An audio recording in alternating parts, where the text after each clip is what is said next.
Pag walang ulam at bigas, natawag sila sa asawa ko. O kaya nagpapalipas ng oras sa bahay para maitawid yung gutom nila. Okay lang naman sa akin kung paminsan-minsan. Pero yung halos araw-arawin na parang hindi sila marunong makiramdam.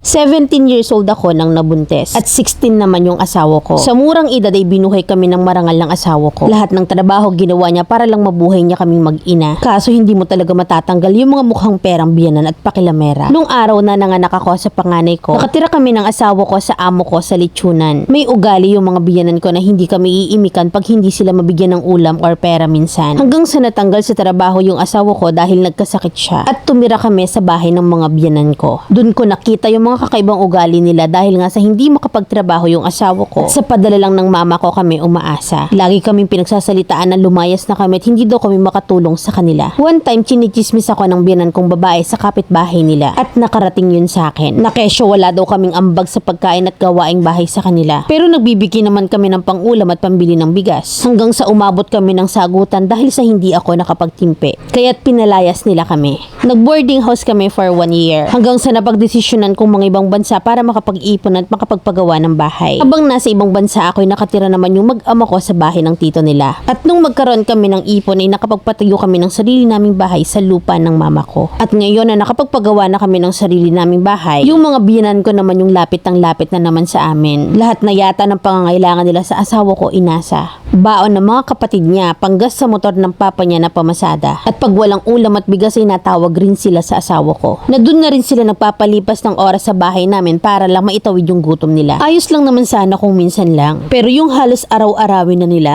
na parang hindi sila marunong makiramdam. Sana ma-advisean nyo ko, Mami Len. Hoping na mapansin. Letter sender, say ng Tubong Vizcaya.